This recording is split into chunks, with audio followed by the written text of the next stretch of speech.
तो आज के इस वीडियो में मैं एक्सप्लेन करने वाला हूँ हाल ही में प्राइम वीडियो पे रिलीज हुई एक क्राइम थ्रिलर सीरीज। इस सीरीज का नाम है ऑन कॉल। सीरीज में टोटल 8 एपिसोड्स है, लगभग आधे आधे घंटे के, और मैं इस वीडियो में पूरे सीजन 1 को एक्सप्लेन करने वाला हूँ। सीरीज काफी इंटरेस्टिंग है, तो अंत तक बने रहें। और अगर आपको ये वीडियो पसंद आता है तो वीडियो को भी लाइक कर दे और चैनल को भी सब्सक्राइब कर दें। कहानी की शुरुआत कैलिफोर्निया से होती है, जहां हम ऑफिसर मारिया को देखते हैं जो कि अपनी ड्यूटी पर होती है और वो एक गाड़ी को फॉलो कर रही थी। आखिर में वो जिस गाड़ी को फॉलो कर रही थी वो भी रुक जाती है और मारिया अपने बॉडी कैमरा को ठीक करती है और उस आदमी से बात करने के लिए जाती है। पर पता चलता है कि वो आदमी पहले भी ड्रग्स लेते हुए पकड़ा गया था और वो वहाँ अपने साथियों के साथ होता है। मारिया उस लड़के से कहती है, तुम्हें पता है ना कि तुम्हारी गाड़ी का लाइसेंस एक्सपायर्ड हो गया है। वो सामने बैठी लड़की को बेहोश देखती है जो कि नाबालिग लग रही थी। वो उस लड़के से पूछती है, इसे भी नशा करवाया है क्या? मारिया को उन सब पर शक हो रहा था और कहती है, तुम तीनों को बाहर आना पड़ेगा। वो रेडियो करती है, कहती है बैकअप भेजने के लिए, लेकिन तभी जो गाड़ी के बैक सीट में बैठा हुआ था वो ऑफिसर मारिया को गोली मारकर वहां से भाग निकलता है। ऑफिसर का खून बहते रहता है और उनकी वहीं पर मौत हो जाती है। इसके बाद हम लॉन्ग बीच पुलिस डिपार्टमेंट में देखते हैं, जहाँ के ऑफिसर मारिया का मेमोरियल लगा हुआ था। वहाँ पर 2 ऑफिसर आते हैं। उनमें से एक है ऑफिसर एलेक्स, जिसने के हाल ही में पुलिस की नौकरी ज्वाइन की है और आज उसका पहला दिन है। दूसरी तरफ लॉकर रूम में हम ऑफिसर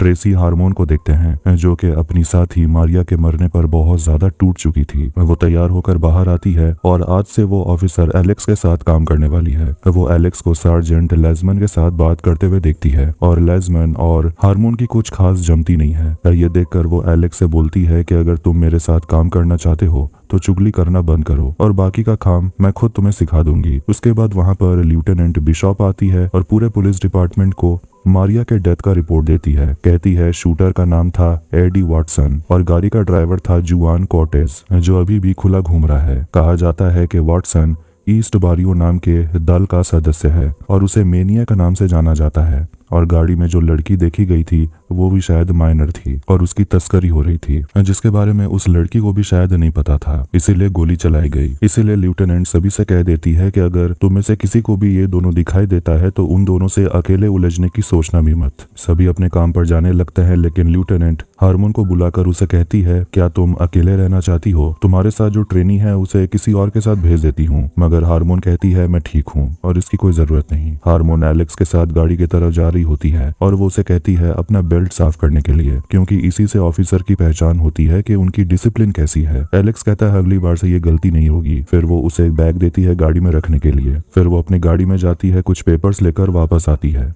और गाड़ी में एलेक्स को एक कार्ड देती है जो वो हर किसी को देती है उसके पहले दिन। इसके बाद वो लोग निकल जाते हैं कॉफी पीने के लिए और हार्मोन एलेक्स से पूछती है, एकेडमी में तुम्हारे परफॉर्मेंस कैसी थी? तो वो कहता है, मैं दूसरे नंबर पे था 3 लोगों के बीच में। हरमन हंसने लगती है। हरमन उस नए ऑफिसर से कई सारे सवाल पूछने लगती है कि वो कहाँ से है, उसके परिवार में कोई और ऑफिसर है या नहीं। साथ साथ वो कुछ लोगों पर नजर भी रखी होती है और वो एलेक्स को बताती है कि ये ईस्ट बारियो का अड्डा है। फिर वो एलेक्स का टेस्ट लेती है और उसे पूछती है कि मुझे गोली लग गई है, अब जल्दी बताओ कि ये एरिया कौन सा है, इस जगह का नाम क्या है। एलेक्स घबराने लगता है, इसीलिए हार्मोन उसे समझाती है कि तुम्हें हर एरिया के नाम रटने होंगे। इसके बाद उन्हें एक घरेलू हिंसा का मामला मिलता है। जब वो लोग घर तक पहुंचते हैं तो वो देखते हैं कि बेटा अपनी माँ को पीट रहा था, क्योंकि माँ अपने बेटे पर चोरी करने का आरोप लगाती है। पुलिस बेटे को अरेस्ट कर लेती है और माँ बताती है कि उसका बेटा ड्रग्स लेने के लिए हमेशा उससे पैसे चुराता है और उसे बहुत पीटता भी है। फिर वो औरत उन सभी से कहती है यहाँ से निकल जाने के लिए। इसके बाद हार्मोन उस बेटे मतलब के रिक्की से आकर बात करती है। उससे पूछती है कि आखिर तुम कैसे बेटे हो जो अपनी माँ पर ही हाथ उठाते हो? रिकी कहता है कि तुम इस बारे में कुछ भी नहीं जानती। हार्मोन उसे मेनियक मतलब के वाटसन के बारे में पूछती है कि उसने कहीं उसे देखा है, मगर वो लड़का कहता है कि आप मुझे अरेस्ट कर लो, वैसे भी मैं 1 घंटे में तो निकल ही जाऊंगा। जिस पर हार्मोन उसे धमकाने लगती है कि अगली बार अगर वो यहाँ आती है तो वो उस लड़के को यहाँ से एम्बुलेंस में लेकर जाएगी।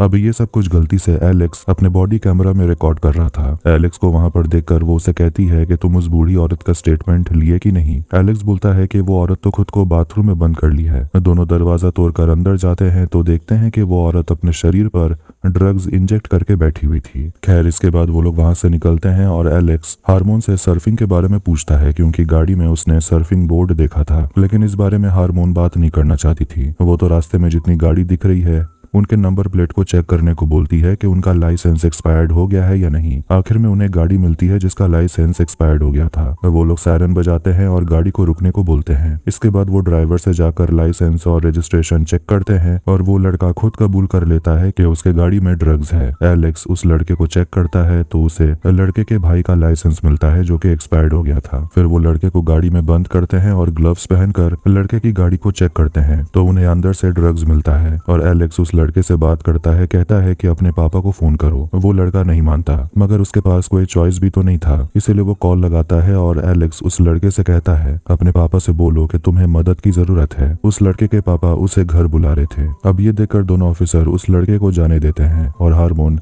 एलेक्स ने जिस तरीके से उस लड़के को संभाला इससे वो काफी इम्प्रेस थी। कहती है पहले दिन में नए ऑफिसर्स काफी अलग तरीके से इसे हैंडल करते हैं लेकिन तुम अलग थे। जितना हो सके इसी तरह काम करते रहो। अब शाम हो जाती है और वो सभी लोग बैठकर खाना खा रहे होते हैं और वो धमकी जिसे एलेक्स ने गलती से रिकॉर्ड कर लिया था ये देखकर वो हार्मोन से बोलता है कि इसमें तुम क्या बोल रही हो, ये तो ठीक से सुनाई भी नहीं दे रहा, तुम टेंशन मत लो। मगर हार्मोन कहती है कि मैंने गलती की, मैंने किसी को धमकी दिया, इसलिए तुम मेरा रिपोर्ट भी कर सकते हो। मगर एलेक्स रिपोर्ट नहीं करना चाहता। तभी उन्हें रेडियो से खबर मिलती है कि एक ग्रीन कलर की गाड़ी दिखी है जो कि उन आरोपियों की है जिन लोगों ने मारिया को मारा था। ये सुनकर वो लोग तुरंत निकलते हैं और दोनों एक जगह पर रुकते हैं। फिलहाल वो दोनों वहां रुकते हैं देखने के लिए कि आखिर चल क्या रहा है। सामने एक बंद घर है जिसे के ईस्ट बारियो अपने गतिविधियों के लिए इस्तेमाल करते हैं। उन्हें वहां पर ग्रीन कलर की गाड़ी दिखती है और वो लोग तुरंत निकलते हैं, उसे फॉलो करते हैं। जब उन्हें पता चलता है पुलिस उन्हें फॉलो कर रही है तो एक जबरदस्त चेस शुरू हो जाता है और आखिर में वो ग्रीन कलर की गाड़ी क्रैश हो जाती है। दोनों ऑफिसर्स बंदूक लेकर बाहर निकलते हैं, बैकअप बुलाते हैं और आरोपी वाटसन गाड़ी से निकलकर जंगल की तरफ भाग जाता है। लेकिन ऑफिसर एलेक्स उसके पीछे जाता है और एलेक्स आरोपी का पीछा करते हुए एक बंद घर के अंदर चला गया था और वहाँ वो हरमन को बता देता है कि वो कहाँ है। आरोपी के भाग जाने को लेकर लेफ्टिनेंट बिशॉप बहुत ज्यादा गुस्से में थी और वो हार्मोन को डांटती है, कहती है कि तुम एलेक्स को इस तरह भागने नहीं देना चाहिए था। इसके बाद वो एलेक्स को भी डांटने लगती है कि तुमने जो किया उसके वजह से मुझे सुनना पड़ रहा है कि मैंने तुम्हें खतरे में डाला। फिर वो उसे साइड में ले जाकर पूछती है कि सार्जेंट लेजमन ने सुबह तुमसे क्या बोला? जरूर उन्होंने यही बोला होगा कि मेरी बात मत मानना। मगर एलेक्स बोलता है उन्होंने बताया कि मारिया आपकी ट्रेनी थी और उसके मरने पर शायद आपको असर हुआ होगा। ये सुनकर वो अंदर से हिल जाती है। उसके बाद उन्हें फिर से एक डकैती की खबर आती है तो वो लोग तुरंत काम पर निकल पड़ते हैं। उन दोनों को एक डिस्टरबेंस के बारे में बताया जाता है और जैसे ही दोनों बताए हुए लोकेशन तक पहुंचते हैं वहां पर एक बहुत बड़ा सा ग्रुप पटाखे फोड़ रहे होते हैं और उन लोगों ने पूरे रास्ते को जाम करके रखा था। वो लोग पुलिस के गाड़ी पर भी कचरा फेंकने लगते हैं और पटाखे फोड़ते हैं, इसलिए दोनों को पीछे हटना पड़ता है। एक बूढ़ा दुकानदार सामने आता है और ऑफिसर से कहता है कि आप लोग कुछ करेंगे नहीं? हार्मोन कहती है फिलहाल हमें सिर्फ निगरानी करने के लिए कहा गया है। रेडियो के जरिए उन्हें पता चलता है कि ऑफिसर रोलैंड सामने कुछ लोगों से लड़ रहे होते हैं, इसीलिए दोनों तुरंत निकलते हैं रोलैंड की मदद करने और एलेक्स उस दूसरे आदमी से लड़ने की कोशिश करता है। उसे अरेस्ट करने वाला था लेकिन तभी वो आदमी उसे मुक्का मारकर वहां से भाग निकलता है और एक लड़का भी वहां पर घायल पड़ा हुआ था। एलेक्स गुस्से में उस आदमी के पीछे जाना चाहता था लेकिन हार्मोन मना करती है। लेकिन सार्जेंट लेजमन एलेक्स से कहते हैं कि तुम्हें जाना चाहिए, मगर हार्मोन उसे समझाती है कि ये करना फिलहाल खतरनाक होगा। फिर वो लोग घायल लड़के को पैरामेडिक के पास लेकर आते हैं और एलेक्स के चेहरे से खून निकल रहा था लेकिन वो अपना इलाज नहीं करवाना चाहता, कहता है कि वो ठीक है। अगली सुबह हम देखते हैं कि एलेक्स लॉकर रूम में होता है और वहाँ पर वो अपने घाव पर थोड़ा सा मेकअप लगा रहा था। तभी वहाँ सार्जेंट लेजमन आते हैं और उन दोनों की बातचीत होने लगती है। सार्जेंट एलेक्स से सॉफ्ट बॉल खेलने के लिए इन्वाइट करते हैं, कहते हैं कुछ हफ्तों में एक टूर्नामेंट है और सारे डिवीजन एक दूसरे से कंपटीशन करने वाले हैं, तुम खेलना चाहोगे? एलेक्स मान जाता है और वो उसके चोट को देखकर उसे समझाते हैं कि हमले का जवाब हमले से ही देना चाहिए और चेहरे से मेकअप हटा दो, दिखने दो। फिर वो ऑफिसर हार्मोन के साथ काम पर निकलता है तो वो उसे कहती है जरा अपना घाव दिखाना और कहती है ये इतना बुरा भी नहीं है। लेकिन एलेक्स कहता है वीडियो तो वायरल हो गया। हार्मोन हंसने लगती है और कहती है वैसे कितने लाइक्स मिले? एलेक्स बोलता है कि मुझे तो उसे पीटना चाहिए था। हार्मोन कहती है तो उसके बाद तुम क्या करते? एलेक्स पूछता है मगर उस आदमी ने रोलैंड पर हमला किया, आप इस बात को ऐसे ही जाने देंगे? हार्मोन कुछ नहीं बोलती। इसके बाद वो दोनों उस इलाके पर आते हैं जहाँ के मारिया को गोली मारा गया था। उसने यही दम तोड़ा था और वहीं उसका मेमोरियल बना हुआ था। और फिर वो एलेक्स से पूछती है कि तुम कल अगर उस आदमी का पीछा करते तो तुम्हें क्या मिलता? कम से कम हम लोगों ने उस घायल लड़के की जान तो बचाई। जो गलती मैंने मारिया के साथ किया है वो मैं तुम्हारे साथ नहीं करना चाहती। उसके बाद उन्हें एक होमिसाइड का केस मिलता है और वो लोग बताए हुए जगह तक पहुंचते हैं। तो वहां पर उन्हें एक मैरी नाम की लड़की मिलती है जो ऑफिसर हरमन से आकर कहने लगती है कि किसी ने पार्क में एक तोहफा छोड़ा है। और वो लोग पार्क के अंदर जाते हैं तो देखते हैं कि वहां पर सारे बेघर लोग टेंट में रहते हैं। और मैरी ये भी कहती है कि यहाँ पर शेरिफ कुछ हफ्तों से चक्कर काट रही थी। खैर, उन्हें वहां पर एक कटा हुआ सिर मिलता है जिसे के टेप से रैप किया हुआ था, जिसे देखकर हारमोन एलेक्स से पूछती है कि तुम्हें क्या लगता है इसे यहीं मारा गया होगा या यहाँ एलेक्स से पूछती है कि तुम्हें क्या लगता है इसे यहीं मारा गया होगा या यहाँ फेंका गया है। तो एलेक्स कहता है कि यहाँ फेंका गया है क्योंकि यहाँ तो खून नजर नहीं आ रहा और वो कटे हुए सिर को देख भी नहीं पा रहा था। तो दूसरा ऑफिसर उसका मजाक उड़ाता है। हारमोन कहती है कि ये पूरा इलाका क्राइम सीन है। इसके बाद एलेक्स ऑफिसर होल्ट से जाकर मिलता है और दोनों काफी अच्छे दोस्त हैं और वो भी एलेक्स की तारीफ करने लगता है कि कल रात जैसे एलेक्स ने उस आदमी से लड़ा वो काफी काबिल तारीफ था। लेकिन तभी उन्हें कुछ लोग लड़ते हुए दिखते हैं। एक आदमी बोलता है कि ये औरत मुझसे ये बैग लेना चाहती है। ऑफिसर पूछता है उस बैग में है क्या, लेकिन वो आदमी नहीं दिखाना चाहता और वो एलेक्स के जूते पर थूक देता है। हारमोन वहाँ पहुंचती है और वो उस पागल आदमी से कहती है दिखाने के लिए कि बैग में है क्या। तो वो मना करता है, कहता है कुत्ते पीछे पड़ जाएंगे। आखिर में वो दिखाता है कि उस बैग में कटा हुआ हाथ था। फिर वो उस पागल आदमी को डिप्यूटी वाला स्टिकर देती है जिसके बाद वो खुश हो जाता है और बदले में वो बैग हारमोन को दे देता है। कटे हुए हाथ में टैटू बना हुआ था और उन्हें लगता है शायद ये आदमी जिसका सिर और हाथ मिला जरूर ये ईस्ट बारियों से मिला हुआ था। इसके बाद वहां पर बिशॉप भी पहुंच जाती है और हारमोन से यहाँ की सिचुएशन बताती है। हारमोन बिशॉप से पूछती है कि मारिया के कातिलों का कुछ पता चला और गाड़ी में वो लड़की थी कौन, कुछ भी पता चला? बिशॉप कहती है जब पता चलेगा तो बता दूंगी। हारमोन कहती है कि मैं उस गैंग को बेहतर जानती हूँ, मैं इस केस में मदद कर सकती हूँ। लेकिन बिशॉप उसे कहती है टास्क फोर्स को अपना काम करने दो, तुम फिलहाल पेट्रोलिंग पर ध्यान दो। अब ये सबसे हारमोन खुश नहीं थी। रास्ते में उन्हें सार्जेंट कोयामा दिखते हैं जिन्होंने भी एक गाड़ी को जब्त किया है जिसमें से उन्हें कुछ पैसे मिले हैं और गाड़ी के सीट के नीचे से बहुत सारे ड्रग्स भी। अब वो लोग हथियार ढूंढ रहे हैं। फिर वो हारमोन से पूछने लगते हैं कि तुम्हारा ट्रेनी कैसा है? तो वो कहती है पता नहीं, देखते हैं कैसा रहता है, बहुत कुछ सिखाना पड़ेगा। पर सार्जेंट बोलते हैं जैसी करनी वैसी भरनी। हारमोन हंसते में कहती है कि आप बस भी करिए, मैं आपकी सबसे अच्छी ट्रेनी थी। पूछती है क्या मैं इन लोगों से बात कर सकती हूँ? मारिया के बारे में भी पूछना था। इसके बाद हारमोन उन चारों से बात करती है और उन्हें वाटसन की फोटो दिखाती है। पूछती है ये कहाँ मिलेगा, मगर कोई भी कुछ भी नहीं बताता। फिर एलेक्स उन लोगों से स्पेनिश में बात करता है और वो लड़की कुछ बताती है। एलेक्स हारमोन को बोलता है कि इन लोगों ने ईस्ट बारियों के किसी भी गैंग मेंबर को नहीं देखा, जैसे कि वो लोग कहीं गायब हो गए हों। अब वो दोनों वहां से निकलते हैं और एलेक्स हारमोन से पूछने लगता है कि मारिया कैसी ऑफिसर थी। हारमोन एक्साइटेड होकर बताने लगती है कि वो तो आफत की पुड़िया थी और वो तब भी काम कर रही थी जब उसकी बेटी डायपर पे थी। फिर वो एलेक्स को बताती है कि मारिया को तो उस दिन ड्यूटी पर होना भी नहीं था, वो इसीलिए गई क्योंकि उस दिन स्टाफ कम था। एलेक्स बोलता है कि ईस्ट बारियों से गड़बड़ी हो गई है और वो लोग ज्यादा समय के लिए बच नहीं पाएंगे। फिर उन्हें एक और केस मिलता है कि गोली चली है और विक्टिम नीचे पड़ा हुआ है। फिर वो लोग एक पार्टी में पहुंचते हैं जहां के पता चलता है कि कुछ टीनेजर्स के बीच में लड़ाई हो गई थी। किसी ने कुछ गलत बोल दिया तो लड़के ने गोली चला दी। हारमोन उस माँ से जाकर बात करती है जिसके बेटे को गोली लगी है। सार्जेंट एलेक्स से बोलता है कि चारों तरफ टेप लगाओ क्योंकि ये लड़का जिंदा नहीं बचने वाला, ये मर्डर का केस होगा। और वैसा ही होता है, वो बच्चा मर जाता है। एलेक्स मर्डर सीन के लिए टेप लगा रहा था तो एक आदमी उसे रोकता है और उसे गाली देने लगता है। एलेक्स सार्जेंट की तरफ देखता है जो उसे इशारा करते हैं वापस जवाब देने के लिए। इसीलिए एलेक्स गुस्से में उस आदमी से बात करता है। अब वो आदमी उसे कहता है दम है तो हाथ लगा कर दिखा। एलेक्स हारमोन की तरफ देखता है जो उसे इशारा करती है कुछ भी मत करना। इसीलिए एलेक्स पीछे हट जाता है। तो वहां से निकलने के बाद वो लोग अपने पुलिस स्टेशन आते हैं और हारमोन एलेक्स को समझाती है कि आज तुमने जो कुछ भी किया वो सही किया, तुम पीछे हट गए। तुम्हें याद रखना होगा कि तुम तुम्हारे भाई जैसे नहीं हो। पता चलता है कि एलेक्स का भाई रॉबरी करने के वजह से जेल में बंद है, लेकिन एलेक्स गुस्सा होता है कि हारमन उसका बैकग्राउंड चेक की है और बोलने लगता है कि मेरा भाई बेकसूर था, वो बस गलत समय पे गलत जगह पर था। हारमोन उसे कहती है कि 12 साल में मैंने कभी गोली नहीं चलाई, तुम्हें भी इसी तरह बनना पड़ेगा।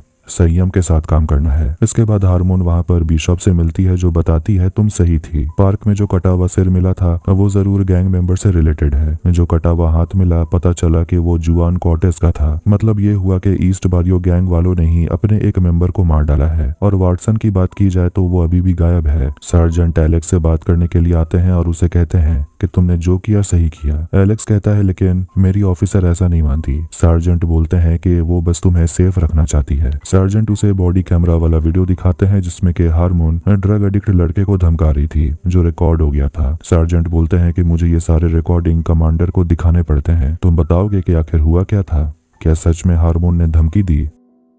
अगली सुबह देखते हैं कि हरमन फटाफट गाड़ी भगा रही थी और देखते हैं कि एलेक्स एक आदमी के पीछे दौड़ रहा था। उस दूसरे आदमी के हाथ में कुल्हाड़ी होती है। ऑफिसर होल्ट भी वहां पर पहुंच जाता है। इधर रास्ते में हारमोन को ट्रैफिक मिलता है तो उसे रास्ता बदलना पड़ता है। एलेक्स जिस आदमी के पीछे भाग रहा था वो सभी लोग टेरेस में पहुंच जाते हैं और वो एक दूसरे आदमी को छत से धक्का दे देता है और उसे बचाने के लिए एलेक्स काफी मशक्कत करता है जिससे कि उसकी बंदूक भी गिर जाती है। एलेक्स पार्किंग लॉट में पहुंचता है और पीछे से वो आदमी उस पर कुल्हाड़ी फेंकता है। किसी तरह एलेक्स खुद को बचा लेता है और वो उसके पीछे दौड़ता है और वो कूद जाने वाला था। एलेक्स उसे कहता है ऐसा नहीं करने के लिए, लेकिन वो लड़का कूद जाता है और उसका पैर टूट जाता है। एलेक्स काफी निराश हो गया था कि वो फिर से फेल हो गया। आखिर में वहां पर पैरामेडिक्स के लोग पहुंच जाते हैं और ऑफिसर हारमोन भी पहुंच गई थी। होल्ट अपने दोस्त एलेक्स की इज्जत बचाने के लिए चुपके से उसका बंदूक उसे लौटा देता है और उसे कहता है इसके बारे में रिपोर्ट में कुछ भी मत लिखना, भले ही तुम्हें बंदूक मिल गया हो। होल्ट एलेक्स को बताता है कि तुम्हारी ऑफिसर भरोसे लायक नहीं है क्योंकि उसने कई पुलिस वालों को निकलवाया है। एलेक्स को यकीन नहीं हो रहा था, पूछता है क्यों, लेकिन ये तो होल्ट को भी नहीं पता था। फिर हारमोन उसे बुलाती है और रास्ते में हारमोन एलेक्स को कहीं खोया हुआ देखती है और उसे बताने लगती है कि मैंने एक और लड़के को ट्रेन किया था, वो 6 फुट 5 का था, पहाड़ जैसा था और उसके सामने भी इसी तरह एक लड़के ने छलांग लगाने की कोशिश की। उसकी हालत देखकर तो उस लड़के की हालत ही टाइट हो गई। उस ट्रेनी ने उल्टी कर दी, लेकिन आज वो स्वैट टीम का सार्जेंट है। कहने का मतलब यह है कि वो उसे संभाल रही थी और कहती है कि उसने जो कुछ भी किया उसका लोड तुम मत लो। एलेक्स हारमोन से पूछता है कि आप मेरे बारे में सब जानती हैं, कल आपने मेरे भाई के बारे में बात किया लेकिन मैं आपके बारे में कुछ नहीं जानता। हारमोन कहती है वैसे हमारे बीच कोई दोस्ती तो नहीं है, लेकिन मेरे लाइफ में कुछ है भी नहीं, अपने कुत्तों का ख्याल रखती हूँ और समय मिले तो अपना रख लेती हूँ। फिर एलेक्स पूछता है आपने एक बार बताया था कि आपके पीछे कोई पड़ा हुआ है, आप परेशान है क्या, आपके साथ क्या हुआ था। हारमोन बात को टालते हुए कहती है कि तुम्हें चिंता करने की जरूरत नहीं। एलेक्स पूछता है आपने किसी को काम से निकलवाया था क्या। वो तुरंत गाड़ी को रोकती है और गुस्से में उसे पूछती है कि तुमने ये बकवास कहाँ से सुनी। फिर हारमोन को उसकी माँ का कॉल आता है और वो अपनी माँ से बात करते हुए कहने लगती है कि उसकी बहन को ढूंढने की जरूरत नहीं है, वो समय पर घर आ जाएगी। हारमोन एलेक्स से कहती है कि उसकी बहन कहीं चली गई है। फिर वो एलेक्स से पूछने लगती है कि ये जो तुमने बोला ये तुमने कहाँ से सुना। एलेक्स बोलता है बस अंदाजा लगा रहा था। उन्हें एक और केस मिलता है और वो लोग तुरंत निकलते हैं। नदी के किनारे घर के पास वो लोग पहुंचते हैं और अपना बॉडी कैमरा ऑन करते हैं। घर में उन्हें पति पत्नी दिखते हैं और पत्नी चिल्लाने लगती है कि हमलावर भाग गया है। वो औरत बताने लगती है कि उसके पति घर में अकेले थे, शायद कोई चोर घर में घुस आया था और उसके पति को सिर में मारा। जैसे ही वो औरत वहां आई तो चोर वहां से भाग गया। सामने का दरवाजा बंद था। एलेक्स बाहर जाता है कोई दूसरा रास्ता चेक करने और वो औरत बताने लगती है कि जो घर में घुसा था वो मैक्सिकन जैसा दिख रहा था। एलेक्स जैसे ही बाहर आता है उसे बाहर में एक लड़का दिखता है जो भागने की कोशिश करता है। एलेक्स उसका पीछे जाता है और वो लड़का एक दूसरे घर में घुस जाता है। एलेक्स घर के बाहर इंतजार करता है और हारमोन भी वहां पहुंचती है और वो दोनों घर के अंदर जाते हैं और उन्हें वो लड़का मिल जाता है। वो लड़का चिल्लाने लगता है मुझे मत मारना, मैं भागा क्योंकि मैं डर गया था। और वो बताने लगता है कि उस आदमी के पास मेरे पैसे थे, मैं तो बस अपने पैसे लेने के लिए गया था। इसीलिए फिर दोनों ऑफिसर जाते हैं हस्बैंड वाइफ से बात करने और वो औरत पहचान लेती है कि यही तो वो लड़का था। हस्बैंड बोलता है कि वो इस लड़के को नहीं पहचानता, लेकिन लड़के की ये कहानी है कि वो इस हस्बैंड से मिला था एक एडल्ट वेबसाइट में और दोनों सेक्स करने के लिए मिले थे, लेकिन जब पैसे देने की बारी आई तो हस्बैंड ने मना कर दिया। वाइफ तो शॉक हो जाती है। उस लड़के के फोन में हस्बैंड का नंबर भी होता है जिससे कि पत्नी नाराज हो जाती है कि उसका पति गे है। दोनों ऑफिसर अब वहां से जाने लगते हैं, लेकिन जाते जाते एलेक्स उस लड़के को समझा देता है कि ये सब करना बंद करो, ये सब सही नहीं है। फिर वो आकर हारमोन से बात करता है कि हस्बैंड का क्या होगा, तो वो कहती है कि हम कंप्लेंट बनाकर वाइस को भेजेंगे और वो जो चार्जेस चाहे वो लगा सकते हैं। खैर इसके बाद अचानक हारमोन एलेक्स से पूछने लगती है कि तुम घर के बाहर आकर फ्रीज क्यों हो गए थे, तुम अंदर क्यों नहीं गए, कहीं तुम्हें ऐसा तो नहीं लगा कि मैं तुम्हें फंसा दूंगी और जॉब से निकलवा दूंगी। एलेक्स कहता है अरे ऐसा कुछ भी नहीं था, मैं तो बस कानून को मान रहा था। इसके बाद हारमन को सार्जेंट कोयामा का कॉल आता है जो उसे अपनी टीम में एक जगह देना चाहते हैं, जिससे कि वो खुश हो जाती है लेकिन सोचती है क्या उसकी बॉस उसे यहाँ से जाने देगी। फिर वो सार्जेंट से पूछती है कि मारिया के शूटर के बारे में कुछ पता चला। सार्जेंट बताते हैं शायद वो देश छोड़कर भाग गया है, शायद मेक्सिको में है। FBI उसे ढूंढ निकालेगी, तुम चिंता मत करो। फिर वो गाड़ी में आकर बैठती है और एलेक्स को बताती है कि शायद वॉटसन बॉर्डर पार चला गया है। फिर वो एक आदमी से मिलने के लिए जाती है। वहां पहुंचने के बाद वो एलेक्स से कहती है कि तुम यहीं रुको और पेपर वर्क करो। वो क्लब में जाती है स्मोकी नाम के आदमी से मिलने। स्मोकी हरमन को यहाँ देखकर खुश नहीं था और वो उससे मदद मांगती है कि मुझे वॉटसन को ढूंढना है, उसने मेरे पुलिस ऑफिसर को मारा है। स्मोकी अपने आदमियों को जाने को बोलता है और हारमोन से कहता है कि ऑफिसर मारिया के साथ जो भी हुआ वो अच्छा नहीं हुआ, कोई भी इससे खुश नहीं है। तुम जानती हो हम सब एक दूसरे की इज्जत करते हैं। हारमोन पूछती है तो फिर जुआन कॉर्टिस की मौत क्या थी? एक तरह का शांति प्रस्ताव। स्मोकी कहता है तुम्हें जो समझना है समझ लो। हारमोन पूछती है तो फिर वॉटसन अभी तक जिंदा क्यों है? गोली तो उसने चलाई थी। स्मोकी बताता है कि वो आदमी हमारे पहुंच से बाहर है। हारमोन बस जानना चाहती है कि सच में वॉटसन मेक्सिको में है। स्मोकी उसे कहता है उस इंसान को ढूंढना बंद करो वरना तुम गायब हो जाओगी। वो गाड़ी में आकर बैठती है और एलेक्स को बताती है कि वो जिससे मिलने के लिए गई थी वो ईस्ट बारियो का बाहुबली हुआ करता है और उसने कहा वॉटसन को ढूंढना बंद करो। एलेक्स को लगने लगता है शायद वॉटसन मेक्सिको में नहीं बल्कि यहीं लॉन्ग बीच में है। उन्हें एक और केस मिलता है जहाँ कुछ महिलाएं गाड़ियों में आग लगा रही थी। वो लोग तुरंत निकलते हैं और लोकेशन पर पहुंचने पर पता चलता है कि कुछ बेघर औरतों ने एक गाड़ी में आग लगा दी है। वहां रहने वाले लोगों का कंप्लेंट होता है कि यहाँ रहने वाले बेघर लोग उनके घर में घुस जाते हैं और किसी के भी आंगन में शौच कर देते हैं। सार्जेंट लेजमन हारमोन को साइड में बुलाते हैं और उसे बताने लगते हैं कि कल वो जिस जगह पर गए थे जहां उन्हें एक दुकानदार मिला था जो भीड़ हटाने के लिए बोल रहा था, उसके दुकान को आग लगा दिया गया पुलिस के जाने के बाद ही। इसलिए उस दुकानदार ने डिपार्टमेंट पर केस कर दिया है। लेजमैन इन सब का इल्जाम हारमन पर लगाते हैं। दोनों के बीच में पहले से ही दुश्मनी थी तो हारमोन इससे खुश नहीं थी। इधर 3 ऑफिसर्स बेघर लोगों के इलाके में जाते हैं चेक करने के लिए और उनको एक औरत के चिल्लाने की आवाज सुनाई देती है। तब एक आदमी होल्ट पर अचानक से हमला कर देता है। एलेक्स होल्ट को बचाता है लेकिन होल्ट के गले में एक सिरिंज घुसा हुआ था जिस वजह से उसके मुंह से झाग निकलने लगता है और एलेक्स उसकी जान बचाने की कोशिश करता है। वो मदद के लिए बुलाता है और आखिर में सारे ऑफिसर्स वहां पहुंचते हैं। वो होल्ट को लेकर वहां से चले जाते हैं और हारमन एलेक्स को संभालती है क्योंकि होल्ट उसका दोस्त था। कुछ दिन के बाद हम ऑफिसर मारिया के लिए एक मेमोरियल सर्विस होता हुआ देखते हैं। सार्जेंट लेजमन हारमोन से पूछते हैं क्या तुम मारिया के घर जा रही हो? तो वो कहती है नहीं, कमांडर ने बुलाया है। वो अपने गाड़ी में आकर बैठती है और एलेक्स उससे पूछता है कि आप ठीक हैं? लेकिन वो ठीक तो नहीं लग रही थी लेकिन कहती है चलो कुछ खा लेते हैं। इसके बाद वो लोग पहुंचते हैं ब्रेकफास्ट करने के लिए और हारमोन वहां पर अक्सर आया करती थी खाना खाने के लिए। एलेक्स खाने की बहुत तारीफ करता है, फिर वो अपने फोन में बिजी हो जाता है। हारमोन कहती है कि अपने गर्लफ्रेंड को बोलो थोड़ा सा तुम्हें फ्री छोड़े, मगर वो कहता है ये मेरी गर्लफ्रेंड नहीं है बल्कि होल्ट है। उसका HIV रिपोर्ट नेगेटिव आया है लेकिन उसका सिर पूरी तरह से घूम चुका है। हारमोन उसे समझाती है कि उसके साथ जो भी हुआ उसमें तुम्हारी गलती नहीं थी। एलेक्स हारमोन से पूछता है आपकी बहन भी तो पुलिस में थी, उसने नौकरी क्यों छोड़ दी? तो वो बताती है कि वो गाड़ी में किसी का पीछा कर रही थी और वो घायल हो गई और उसका करियर वहीं खत्म हो गया। उनका खाना भी खत्म नहीं हुआ था कि उन्हें एक और केस मिलता है। घरेलू झगड़ा का रिपोर्ट आता है और उन्हें खाने को डस्टबिन में फेंक कर वहां से तुरंत निकलना पड़ता है। वो लोग घर के पास पहुंचते हैं जहाँ से चिल्लाने की आवाज साफ सुनाई दे रही थी। अंदर जाते ही वहाँ पर एक आदमी औरत होते हैं बिना कपड़ों के और उनके बीच में लड़ाई हो गई है क्योंकि उस आदमी ने उस औरत से ड्रग्स खरीदा था तो उसने पैसे नहीं दिए और उस आदमी ने उस औरत को बहुत मारा भी है। इसलिए उस औरत ने उस आदमी के प्राइवेट पार्ट जला दिए। हारमोन को पता है कि ये आदमी अभी अभी जेल से छूट के आया है लेकिन वो फिर से नशा करना शुरू कर दिया। इस वजह से वो दोनों को ही अरेस्ट करने वाले थे लेकिन तभी वो आदमी बताने लगता है मुझे पता है तुम लोग ईस्ट बारियो के गैंग मेंबर को ढूंढ रहे हो। वो लोग किसी पैकेज का इंतजार कर रहे हैं। फिर वहाँ सार्जेंट कोयोमा भी आ जाते हैं और हारमोन जाती है किसी से बात करने और उसके बाद वो आती है उस लड़की से बात करने। उसे पूछती है क्या तुम ईस्ट बारियो के मेंबर को पहचानती हो, उनके बारे में कुछ भी जानती हो? तो वो लड़की बताती है कि उसकी दोस्त बेबी ब्लू गैंग मेंबर के साथ पार्टी करती थी और वो दोनों निकलते हैं बेबी ब्लू से मिलने।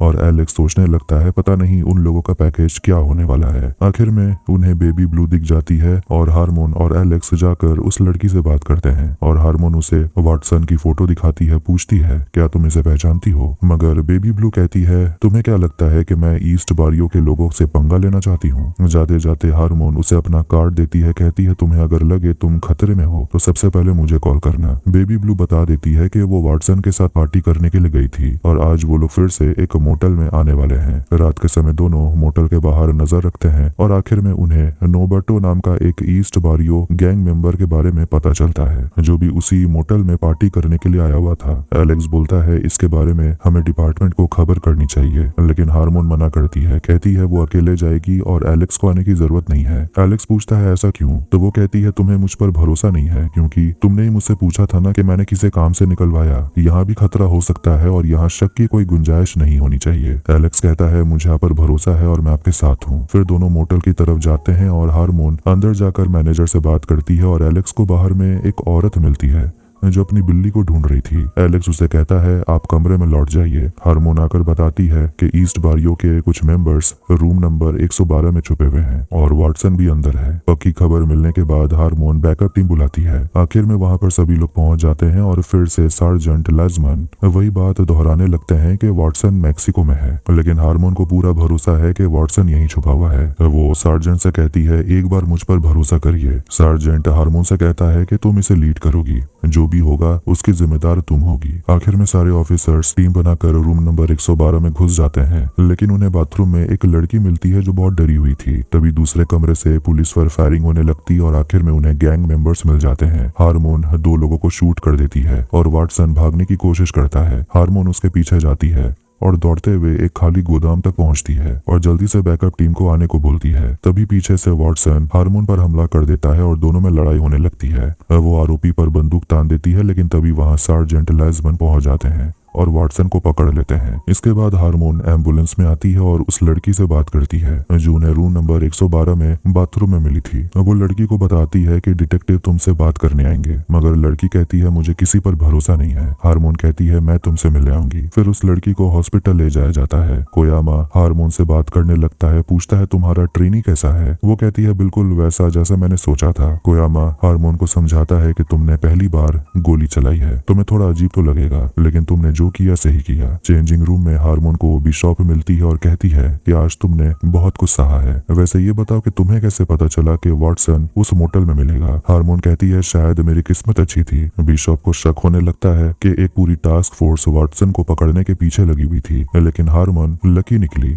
ये कैसे हो गया, उसने अकेले वाटसन को ढूंढ निकाला। बोलने का मतलब ये है कि बिशॉप रिपोर्ट तैयार कैसे करेगी, अपने सीनियर को ये कैसे बताएगी कि हार्मोन ने इतनी आसानी से वाटसन को ढूंढ लिया। वो हार्मोन से पूछती है क्या कोई गड़बड़ी है, मुझे बता सकती हो। इसके बाद सारे ऑफिसर्स चले जाते हैं दारू पीने के लिए और लाजमन हार्मोन की तारीफ करता है आज उसने जो कुछ भी किया, लेकिन वो हार्मोन से पूछता है कि तुमने वाटसन को गोली क्यों नहीं मारी। हार्मोन कहती है अपने दोस्त के लिए, शायद उसे मारना मारिया के लिए गलत होता और वो बाकी ऑफिसर्स के साथ दारू पीने के लिए नहीं जाती। एलेक्स हार्मोन से मिलता है और वो भी काफी खुश था कि आज का दिन कमाल का था। हार्मोन पूछती है तुम उन लोगों के साथ जाओगे नहीं। एलेक्स कहता है आपके बिना नहीं जाऊंगा। हार्मोन कहती है अब चलो भी, उनके साथ जाओ, मस्ती करो, तुमने भी आज अच्छा काम किया। एलेक्स वहां से चला जाता है और हार्मोन मारिया की फोटो निकालकर फूट फूट कर रोने लगती है।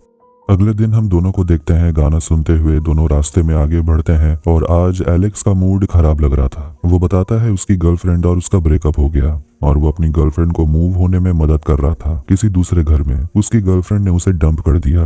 ये सुनकर हार्मोन उसे सॉरी कहती है, बोलती है बहुत बुरा हुआ। एलेक्स हार्मोन से पूछता है आपके लाइफ में कोई तो होगा, तो वो हंसती है, कहती है बिल्कुल भी नहीं, वो अकेली बिल्कुल खुश है। वो बताती है कि उसका जो हस्बैंड था वो पहले लॉस एंजलिस पुलिस डिपार्टमेंट में काम करता था। एलेक्स जानना चाहता है कि दोनों के बीच हुआ क्या था, दोनों अलग क्यों हो गए। हार्मन बोलती है कि वो बस एक दूसरे के झंझटों से परेशान हो गए थे। फिर एलेक्स उसे पूछता है क्या आप ठीक हैं, क्योंकि उस रात आपने 2 लोगों को गोली मार दी थी। हार्मन कहती है तुमने याद दिला दिया तो मेरा मूड खराब हो गया, वरना मैं बिल्कुल फर्स्ट क्लास थी। फिर एलेक्स अपनी माँ से मिलने के लिए एक जगह रुकता है। वो लोग एक फैक्ट्री में आते हैं जहाँ के एलेक्स की माँ काम करती है और वो हार्मोन को देखकर वहाँ खुश नहीं थी क्योंकि उसे पुलिस नहीं पसंद, वो उनकी मदद नहीं करती। हार्मोन वहाँ से चली जाती है। एलेक्स की माँ अपने दूसरे बेटे गैब्रियल को लेकर बहुत परेशान थी क्योंकि गैब्रियल के लिए सुपारी निकली है और ये सब कुछ हुआ है एलेक्स के वजह से क्योंकि एलेक्स ईस्ट बारियो गैंग मेंबर को पकड़ने निकला है। उसकी माँ कहती है कि मैंने तुमसे पहले कहा था ये सब कुछ हो के रहेगा। वो अपने बेटे से कह देती है तुम्हें अपने भाई को बचाना होगा, उसे कुछ मत होने देना। एलेक्स ये सबसे घबराने लगता है। फिर वो अपने फोन में बिजी हो जाता है और उन्हें एक और केस मिलता है। वो लोग तुरंत निकलते हैं और एक घर के पास पहुंचते हैं और घर के बाहर टीना नाम की औरत दरवाजा पीट रही थी। वो पुलिस को बोलती है कि मेरा पति मार्क अंदर है, दोनों डिवोर्स्ड हैं लेकिन उनकी बेटी अंदर है और पता चला कि उसकी बेटी आज स्कूल नहीं गई है, इसलिए वो बहुत टेंशन में थी। पुलिस के पूछने पर वो बताती है कि दोनों की जॉइंट कस्टडी है लेकिन 2 दिन हो गए अभी भी उसकी बेटी उसके एक्स हस्बैंड के पास ही रह रही है। दरवाजा पीटने पर एक औरत सामने आती है तो टीना कहती है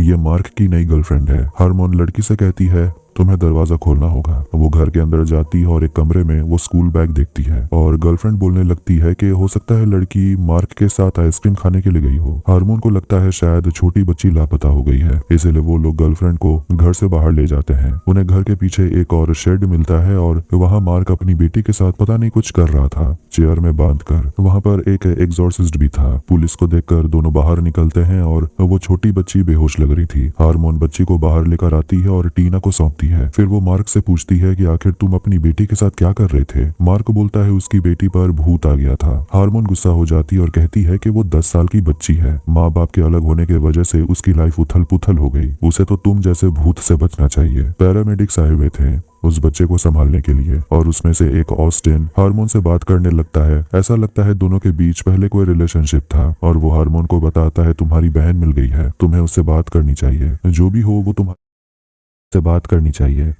वो तुम्हारी बहन है। हार्मोन बोलती है जब पिछली बार उसकी बहन घर आई थी तो उस लड़की ने अपनी माँ की वेडिंग रिंग चुरा ली और उसे गिरवी रखकर उसने ड्रग्स खरीदा, इसलिए वो अपनी बहन की और मदद नहीं करना चाहती। फिर वो और एलेक्स वहाँ से निकलते हैं तो वो उसे पूछती है कि जब से तुम अपनी माँ से मिले हो बार बार तुम अपना फोन ही देख रहे हो, कुछ हुआ है क्या? तो वो बता देता है कि उसके भाई के ऊपर सुपारी है क्योंकि पुलिस वालों ने वाटसन को पकड़ लिया है। एलेक्स बोलता है उन्हें स्मोकी से मदद लेना चाहिए लेकिन हार्मोन मना करती है, कहती है सामने वाले BMW को चेक करो, लापरवाही से गाड़ी चला रहा है। वो बोलती है कि अपने भाई को प्रोटेक्टिव कस्टडी में डाल सकती हूँ। अब जिस गाड़ी पर उन्हें शक हो रहा था वो ट्रैफिक लाइट को भी फॉलो नहीं करता और उस गाड़ी के वजह से क्रॉसिंग में एक बड़ा एक्सीडेंट होते होते रह जाता है, इसलिए उन्हें मजबूरन उस गाड़ी को रोकना पड़ता है। देखते हैं उस गाड़ी में एक बुढ़ा आदमी था जो शायद हॉस्पिटल से भाग कर आ गया है। वो खुद बता देता है उसका नाम लॉरेंस है और वो सर्जरी से पहले ही हॉस्पिटल से भाग आया क्योंकि उसे पता चला कि आज टाकोस पे ऑफर चल रहे हैं। अब वो आदमी कोई खतरा तो नहीं था, इसलिए हार्मोन सोचती है कि वो इस बुढ़े आदमी को वापस हॉस्पिटल छोड़कर आएगी। तभी एलेक्स को उसके भाई का कॉल आता है और उसका भाई गैब्रियल जो जेल में बंद है। एलेक्स उससे पूछता है क्या वो ठीक है। गैब्रियल बोलता है वो बिल्कुल ठीक है लेकिन वो थोड़ा घबराया हुआ है क्योंकि उसके ऊपर सुपारी जो है। पर गैब्रियल अपने भाई को समझाता है कि तुम्हें मेरे बारे में ज्यादा टेंशन लेने की जरूरत नहीं। वो फिर से हार्मोन से कहता है मुझे स्मोकी से मिलना है लेकिन बार बार हार्मोन मना करती है, कहती है कोई और रास्ता ढूंढ लो, उस इंसान से हम नहीं मिलने जाएंगे। एलेक्स गुस्सा हो जाता है और हार्मोन को जिद्दी बोल देता है जिससे कि वो भी गुस्सा हो जाती है। एलेक्स बोलता है लोग आपके बारे में बिल्कुल सही बोलते हैं, आप भरोसे लायक नहीं हो, आपके वजह से मेरा भाई खतरे में है। हार्मोन बोलती है मेरे वजह से नहीं, हमारे वजह से। होटल में जाने से पहले मैंने तुमसे बोला था कि तुम्हें जाने की जरूरत नहीं है, तुम समझ नहीं रहे हो। स्मोकी ये खूनी दरिंदा है, अगर हम उसे डील करने लगे तो शायद तुम्हारी माँ के दोनों बेटे जिंदा नहीं रहेंगे। तभी उनकी नजर जाती है एक हस्बैंड वाइफ पर जो एक दूसरे से लड़ रहे होते हैं। पूछने पर पत्नी बताती है कि उसका पति बाइपोलर है और वो खुद को खत्म कर लेना चाहता है। गाड़ी में उनका बेटा भी बैठा हुआ था। हस्बैंड अपनी वाइफ पर इल्जाम लगाता है कि उसकी वाइफ हमेशा गांजा फूकती है। तभी वो अपने पॉकेट में हाथ डालता है जिससे पुलिस उस पर बंदूक तान देते हैं, लेकिन तभी अचानक वो आदमी अपने ऊपर पेट्रोल छिड़क लेता है। ये देखकर सभी लोग घबरा जाते हैं। एलेक्स उस आदमी को समझाने की कोशिश करता है कि ऐसा करने की जरूरत नहीं, देखो मेरा भी आज दिन बहुत खराब जा रहा है। वो उस आदमी से कहता है अपने बेटे के बारे में सोचो, लेकिन इसके बावजूद वो खुद पर आग लगा लेता है और गाड़ी में भी आग लगने लगती है और एलेक्स जल्दी जल्दी उस बच्चे को बाहर निकालता है। पेट्रोल पंप का वर्कर तुरंत सामने आकर एक्सटिंग्विशर से आग बुझा देता है। शाम के समय देखते हैं कि एलेक्स बहुत ज्यादा परेशान था, लेकिन हार्मोन उसे समझाती है कि अगर तुमने उस इंसान को समझाया बुझाया नहीं होता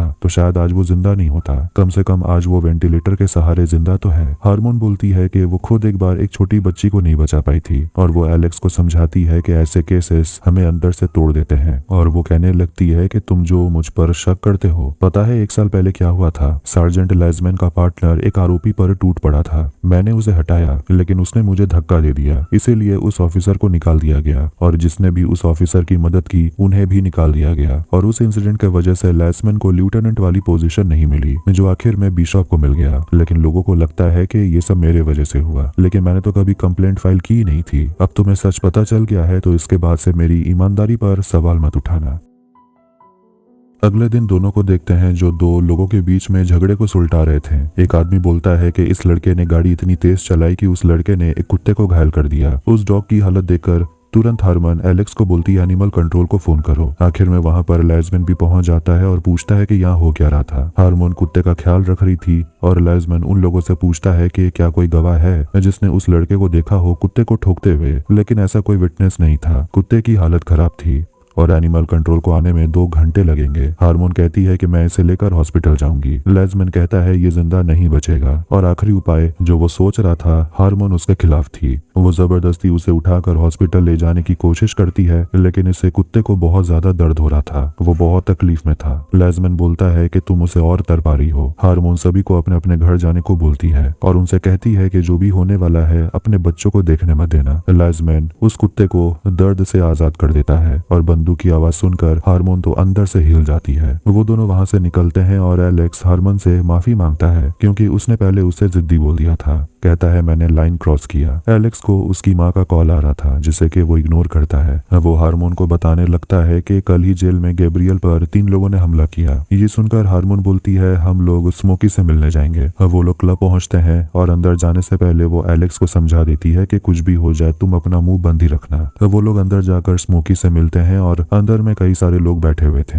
हारमोन पूछती है इतनी तैयारी किस लिए? तुम लोग डरे हुए क्यों हो? तुम लोगों ने तो वाटसन का पता नहीं बताया, तो तुम्हें अपने बॉस से डर लग रहा है क्या कि वो तुम पर हमला कर देंगे? अब वो लोग गैब्रियल को बचाने के लिए कोई रास्ता पूछते हैं तो स्मोकी बोलता है कि साउथ साइड में कुछ लोग रहते हैं, उन लोगों ने मेरे नाक में दम करके रखा है, उन पर कोई झूठी केस लगा दो तो मैं तुम्हारी मदद कर दूंगा। हारमोन बोलता है मैं ऐसा नहीं कर सकती, ये मुमकिन नहीं है। तो स्मोकी गैब्रियल की मदद करने से मना कर देता है जिससे कि एलेक्स भड़क पड़ता है। हारमोन उसे संभालती है और वो लोग वहां से चले जाते हैं क्योंकि यहाँ से मदद नहीं मिलने वाला। स्मोकी उन्हें कह देता है कि तुम्हारा भाई बार बार नहीं बचेगा। वहां से निकलकर हारमोन एलेक्स से कहती है अपने भाई को कॉल करो, लेकिन वो कहता है उसके भाई के पास फोन भी नहीं है। लड़ाई के वक्त उससे फोन छीन लिया गया था। तभी उन्हें 3 लोगों के ओवरडोज होने की खबर मिलती है। वो लोग तुरंत एक पार्टी में पहुंचते हैं और पड़ोस में एक और चिल्ला रही थी कि ये लोग सुबह से ऐसे ही शोर मचा रहे हैं, आप लोग कुछ करिए। दोनों घर के अंदर जाते हैं जहां बहुत तेज म्यूजिक चल रही थी और एक लड़की पुलिस को अंदर लेकर आती है जहां के 3 टीनेजर्स ड्रग लेकर बेहोश हो गए थे। एलेक्स और हारमोन उनमें से एक को एक स्प्रे देकर होश में लाने की कोशिश करते हैं। एक लड़के को होश आ जाता है लेकिन बाकी दोनों लड़कियों को होश नहीं आता। कुछ समय के बाद वहां पैरामेडिक पहुंचते हैं और वो लोग एक लड़की को होश में लाने में कामयाब होते हैं, मगर एक और लड़की बची हुई थी जिसे होश नहीं आता। पैरामेडिक बोलती है कि हमें इसे हॉस्पिटल ले जाना होगा। जिस लड़के का ये घर है हारमोन उसे पूछताछ करती है कि तुम ये ड्रग्स कहाँ से लाए? तो वो कहता है कि उसे नहीं पता, कोई और लाया था। जिस लड़की को होश नहीं आया उसके भाई को हारमोन डांटती है, कहती है कि तुम्हें अपनी बहन का ख्याल रखना चाहिए, अब जाओ अपनी बहन के साथ रहो। फिर वो बाहर आकर एक गहरी सांस लेती है और वो एलेक्स को लेकर वहां से निकलती है और वो दोनों बीच जाते हैं और वहां वो बताने लगती है कि मैंने कहा था कि मेरी बहन का करियर खत्म हो गया था। वो पुलिस में थी लेकिन असली में उसकी बहन का करियर खत्म नहीं हुआ था। उसकी बहन ड्रग एडिक्ट बन गई थी। पता चलता है उसकी बहन का नाम जेन था जो शेरिफ भी थी। एक आदमी से पूछने के बाद वो बता देता है जेन कहाँ मिलेगी। वहाँ सारे बेघर लोग रहते हैं और आखिर में हारमोन अपनी बहन जेन से मिलती है जो भी वहीं बेघर लोगों के साथ रह रही थी और लोग उसे शेरिफ बुलाते हैं और इसी शेरिफ के बारे में वो पार्क वाली लड़की बात कर रही थी। खैर हारमोन अपनी दीदी को बोलती है घर वापस चलने के लिए, मगर जेन कहती है मैं यहाँ बिल्कुल खुश हूँ अपने दोस्तों के साथ। लेकिन जबरदस्ती हारमोन अपनी बहन को अरेस्ट कर लेती है क्योंकि कम से कम वो जेल जाएगी तो नशा करने का आदत उसका छूट जाएगा। फिर वो पीछे एलेक्स को देखती है, पूछती है तुम यहाँ क्या कर रहे हो? और वो एलेक्स से कहती है इस लड़की की तलाशी लो। वो बोलता है कुछ नहीं मिला, बस पुलिस बैच मिला था। वो एलेक्स को समझाने लगता है कि उसे अपनी बहन को जेल नहीं भेजना चाहिए क्योंकि जेल का परिवार पर क्या असर होता है ये एलेक्स अच्छा कौन जानता है। लेकिन हारमोन को समझ नहीं आता कि वो अपनी बहन को कैसे ठीक करे। वो जहाँ जाती है भाग जाती है। एलेक्स बोलता है मुझे एक जगह पता है, वो वहाँ से भाग नहीं पाएगी। अब वो लोग जेन को एक सेफ हाउस छोड़ते हैं और एलेक्स बताता है कि वो और उसका भाई अपनी माँ को यहीं लाते थे जब उनका बॉयफ्रेंड उन्हें बहुत पीटता था। ये लोग नशा छुड़ाने में भी मदद करते हैं और बिना इजाजत के बगैर कोई बाहर नहीं आ सकता। जाने से पहले हारमोन अपनी बहन से कहती है कि जब तक तुम ठीक होकर यहाँ से निकलती हो तुम्हारे लिए मैं ये बैच संभाल कर रखूंगी। इसके बाद वो एलेक्स से कहती है कि हमें तुम्हारे भाई को कहीं और ट्रांसफर करना होगा, किसी और जेल में। एलेक्स पूछता है कहाँ, तो वो कहती है ऐसी जगह जहाँ ईस्ट बारियों का पहुंच ही ना हो। फिर वो लोग चले जाते हैं कॉफी पीने।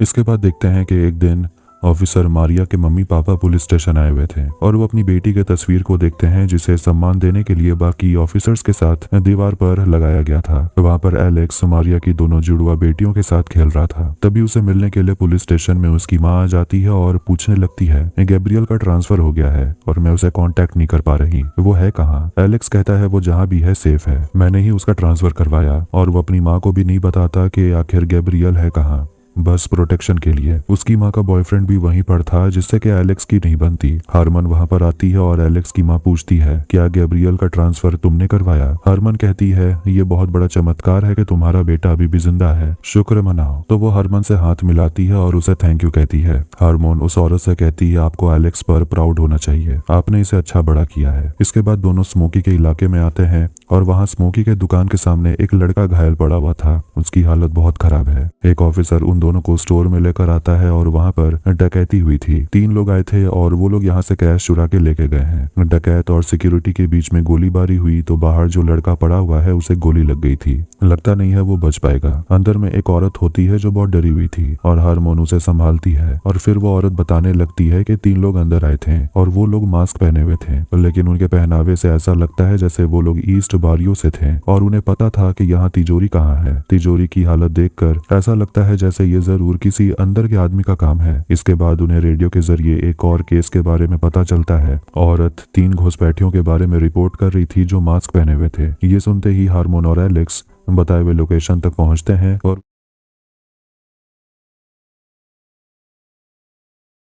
लड़की बाहर निकलती है और बताती है कि वो सभी लोग चले गए हैं। हारमोन तुरंत एम्बुलेंस भेजने के लिए बोलती है और वो लड़की बताती है उसका नाम लियोनी है। फिर वहां पर लेजमन पहुंचते हैं और वो उस लड़की को संभालता है और हारमोन एलेक्स के साथ घर के अंदर जाती है तो वहाँ पर दीवार के अंदर उन्हें तिजोरी नजर आता है जिसे भी लूट लिया गया था। जैसे कि ये सब घुसपैठियों को पता था कि तिजोरी कहाँ है। एक दिन में 2 जगह डकैती हुई है और उन्हें एक और फोटो मिलता है जिसमें ये पता चलता है कि लियोनी स्मोकी की बेटी है, मतलब कि ये घर स्मोकी का है। हारमोन तुरंत लियोनी से जाकर बात करती है, उसे पूछती है क्या तुम उन घुसपैठियों को पहचानती थी। वो कहती है वो सब लोग इतनी जल्दी आए और चले गए, मैंने कुछ नहीं देखा। हारमोन बोलती है मैं तुम्हारे पापा को जानती हूँ, तुम मुझे बेझिझक कुछ भी बता सकती हो। तो लियोनी कहती है कि अगर आप मेरे पापा को जानती हो तो आपको ये भी पता होगा कि मैं आपको कुछ बता नहीं सकती। पैरामेडिक्स उसे वहां से ले जाती है और पड़ोसियों से पता चला कि 3 लोग आए थे ब्लैक ड्रेस पहनकर और वो लोग तिजोरी लेकर चले गए। वो सभी एसयूवी में आए थे। हारमोन सार्जेंट को बता देती है कि शायद इन सब के पीछे ईस्ट बारियों का हाथ हो सकता है। तो वो ये भी बता देती है कि वो स्मोकी से मिलने गई थी और स्मोकी के बॉस उस पर काफी गुस्सा है क्योंकि उन्होंने वाटसन को प्रोटेक्ट नहीं किया, इसीलिए वो एक मैसेज दे रहा है। एलेक्स लियोनी से जाकर बात करता है और उसे स्पेनिश में बात करने लगता है जिस पर वो कहती है कि स्पेनिश में बात करने से मैं तेरी दोस्त नहीं बन जाऊंगी। तो वो उसे पूछता है कि जिन लोगों ने ये किया उनका कनेक्शन तुम्हारे डैड से है। तो वो कहती है नहीं पता। तभी वहाँ स्मोकी पहुंचता है लेकिन एम्बुलेंस वहाँ से निकल जाती है। स्मोकी हारमन पर काफी गुस्सा था, कहता है ये सब जो हो रहा है इसकी जड़ तू है। हारमन बोलती है तो इसे खत्म करने में मेरी मदद करो। वो उसे समझाती है हमारे बीच जो भी प्रॉब्लम है इसे फिलहाल साइड में रखो और इन कमीनों को पहले निपटाते हैं। स्मोकी गुस्से में कहता है तुम अपने परिवार को संभालो, मैं अपने परिवार को बचा लूंगा। लेजमैन हारमन को समझाता है कि उसे जाने दो, अब एक ही चारा बचा हुआ है, गैंग मेंबर के सभी लोगों के खिलाफ वारंट निकालना होगा। अगर उन्हें आपस में लड़ना है तो वो जेल में ही लड़ेंगे। लेकिन हारमोन मना करती है, कहती है हमें पता लगाना होगा कि इसके पीछे आखिर है कौन। पूरे गैंग को निशाना लगाना ये ठीक नहीं होगा, ये काफी रिस्की है। मगर लेजमैन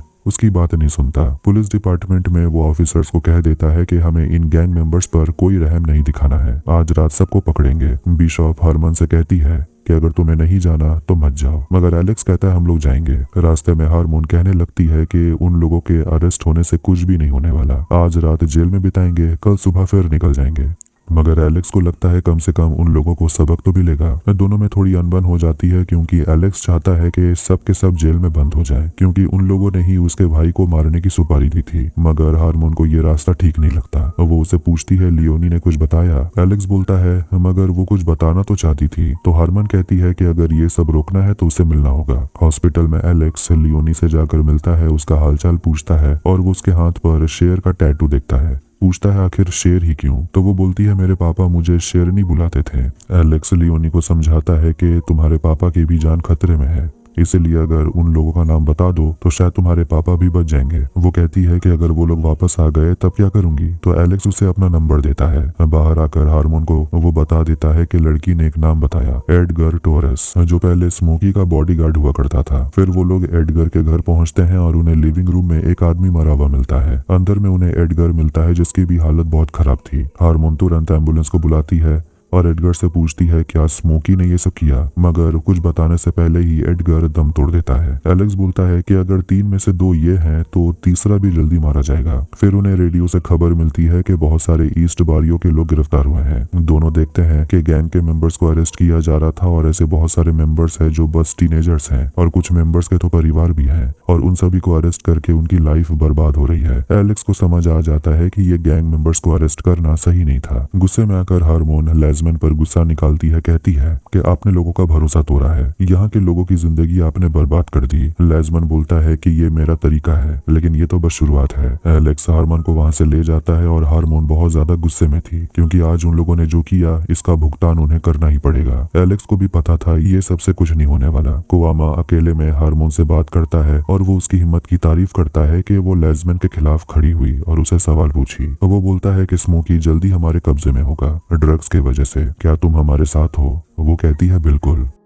इसके बाद हम सार्जेंट कोयामा, हारमोन, एलेक्स और पूरी टीम को ट्रक में देखते हैं। वो सभी लोग एक घर के पास पहुंचते हैं और उस घर के अंदर में हम एक आदमी को देखते हैं और वो आदमी कोई और नहीं बल्कि स्मोकी का डिलीवरी मैन है जो कि ड्रग्स डिलीवर करता है। वो एक लड़की के साथ मस्ती कर रहा था। वो लड़की किचन में जाती है चिप्स लाने के लिए और वो बाहर से आवाजें सुनकर बंदूक निकाल लेती है, लेकिन हारमोन लड़की के सिर पर बंदूक उठा लेती है और एलेक्स उस लड़की को अरेस्ट कर लेता है। दूसरी तरफ सार्जेंट और सभी लोग बाहर लिविंग रूम वाले आदमी को मतलब डिलीवरी मैन को पकड़कर उसे बहुत टॉर्चर करते हैं। पूछते हैं कि तुम ही हो जो ईस्ट बारियो गैंग के लिए ड्रग्स की डिलीवरी करते हो, 2 महीने से हम तुम्हारे पीछे पड़े हैं। हारमोन पूछती है कि कल 50 किलो ड्रग्स चाइना से आने वाले हैं जो कि स्मोकी का है। बोलते हैं कि अगर वो अंदर गया तो उसे उम्र कैद की सजा होगी। इधर न्यूज में दिखाया जाता है कि पुलिस ने कार्रवाई करके ईस्ट बारियो गैंग के करीब 40 मेंबर को अरेस्ट किया है। बिशॉप मीडिया कॉन्फ्रेंस में बात करते हुए कह देती है कि भले ही ये टीनेजर से क्यों ना हो, ये सब के सब अपराधी हैं, तो इन्हें उसी नजरों से देखा जाए। अगले दिन एलेक्स हारमोन को बताता है कि उसका यहाँ 60 डेज कंप्लीट हो गया और अब उसका परफॉर्मेंस रिव्यू आने वाला है। वो उसे कहती है गाड़ी में बैग रखने और सार्जेंट उसे मिलने के लिए आते हैं। बोलते हैं कि कमांडर की तरफ से परमिशन मिल गई है, तुम हमारी टीम में काम कर सकती हो। हारमोन काफी खुश हो जाती है और वो एलेक्स की तरफ देखती है लेकिन कहती है मैं तैयार हूँ।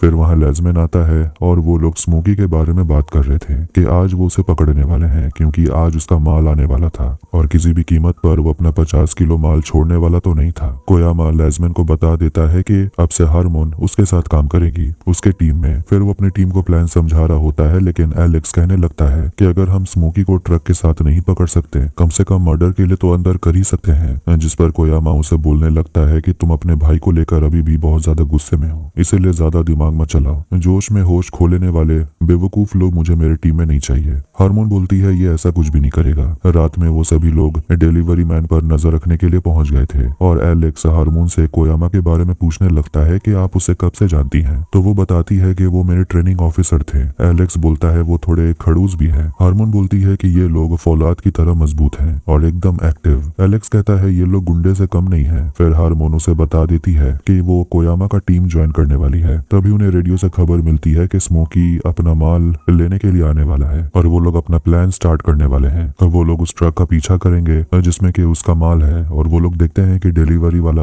आदमी जो उन्हें पहले मिला था वो ट्रक में सारा माल रखकर चला जाता है। अब वो स्मोकी का इंतजार कर रहे थे कि वो कब इस माल को लेने के लिए आएगा, लेकिन तभी सामने में एक गाड़ी रुकती है और वो लोग देखते हैं कि स्मोकी माल लेने के लिए अपनी बेटी को भेजता है और एक और औरत होती है। वो जैसे ही माल लेकर निकलने वाले थे तभी एक और गाड़ी आती है जिसमें भर भर के लोग होते हैं और उनके पास हथियार होते हैं। उनके बीच में गोलीबारी शुरू हो जाती है, जिससे कि पुलिस भी एक्शन में आ जाती है। एलेक्स लियोनी को देखकर उसे बचाने के लिए चला जाता है। तभी उसके सामने स्मोकी आता है और वो उसे कहता है हाथ ऊपर करने, लेकिन तभी लियोनी वहां आकर एलेक्स पर ही गोली चला देती है। लेकिन इससे पहले वो उसे मारती कोयामा लियोनी को मार डालता है। हारमन वहां पर आती है और वो दोनों एलेक्स के घाव को चेक करते हैं। उसके छाती में गोली लग गई थी। वो कहता है स्मोकी सामने ही था। हारमोन स्मोकी को मारने के लिए चली जाती है और वो एक कैफे में आती है। देखती है कि स्मोकी की भी हालत खराब थी गोली लगने की वजह से, क्योंकि एलेक्स ने उसे गोली मारा था। वो स्मोकी का बंदूक लेती है और एम्बुलेंस को आने को बोलती है और वो उसे बता देती है कि उसकी बेटी मर चुकी है, जिससे कि स्मोकी भी इमोशनल हो जाता है। सोचने लगता है ये सब कुछ शुरू हुआ क्योंकि बस एक सरफिरे लड़के ने एक ऑफिसर को मार डाला और कहने लगता है कि हम दोनों ने ये सब कुछ कंट्रोल में रखा था शुरुआती दिन से। इसके बाद वो जाती है एलेक्स से मिलने के लिए हॉस्पिटल में। वो उसे माफी मांगता है कि उसे गलती हो गई। हारमोन उसे गले लगा लेती है। फिर वहाँ सार्जेंट आते हैं और एलेक्स उन्हें थैंक यू कहता है उसकी जान बचाने के लिए। और अब उनका एक ही सवाल है कि स्मोकी का चाइना में ऐसा कौन सा बड़ा कॉन्टैक्ट है। कोयामा हारमोन को बता देता है कि उसका ट्रांसफर दिया गया है। शायद कोई है जो नहीं चाहता कि हारमोन को प्रमोशन मिले। शायद कोई सीनियर हारमोन से नाराज है। वो समझ जाती है कि वो सीनियर कोई और नहीं बल्कि लेज़मन ही होगा, क्योंकि उनका पुराना दुश्मनी जो है। अगले दिन वो अपने सीनियर लेज़मन पर भड़क पड़ती है। कहने लगती है कि आप कब तक मुझ पर अपना गुस्सा निकालते रहेंगे। आपको प्रमोशन नहीं मिला, इसमें मेरी कोई गलती नहीं है, ये आपके पार्टनर की गलती थी। लेज़मन हारमोन को याद दिलाने लगता है कि एलेक्स के बॉडी कैमरा में रिकॉर्ड हो गया था कि तुम एक लड़के को धमका रही थी। ये सब कुछ मैं तुम्हारे खिलाफ इस्तेमाल कर सकता था, लेकिन मैंने इस फुटेज को गायब कर दिया तुम्हें बचाने के लिए। और तुम्हें अगर कोयामा की टीम में जाने से रोका गया है तो इसका कारण मैं नहीं हूँ। लेज़मन उसे कहता है कि मैं और तुम बहुत सारी चीजों में सहमति नहीं दिखाते, लेकिन एक बात है कि हम दोनों को एक जैसी तकलीफ होती है। अगर हमें बदलाव लाना है तो हमें एक साथ काम करना होगा। एलेक्स का परफॉर्मेंस रिव्यू होता है और वो अपने पर्सनल स्टेटमेंट में सब कुछ बताने लगता है कि उसने 2 महीनों में क्या क्या सीखा। और वो ऑफिसर हारमोन की भी तारीफ करता है कि उनके वजह से वो एक अच्छा ऑफिसर बन पाया है।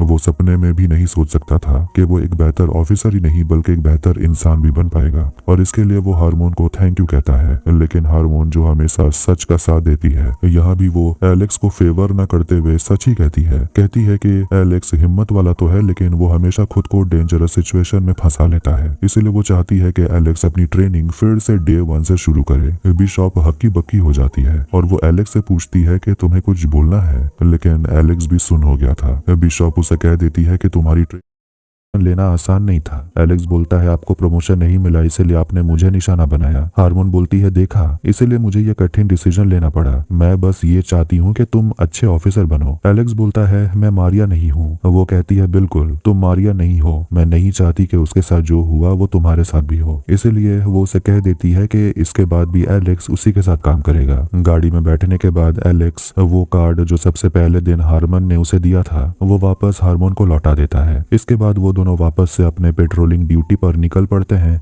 और इसी के साथ सीजन 1 यहीं पर एंड होती है। तो आपको ये वीडियो कैसा लगा कमेंट करके जरूर बताएं। वीडियो पसंद आया तो वीडियो को भी लाइक कर दें और चैनल को भी सब्सक्राइब कर दें। मिलते हैं नेक्स्ट वीडियो में। Take care.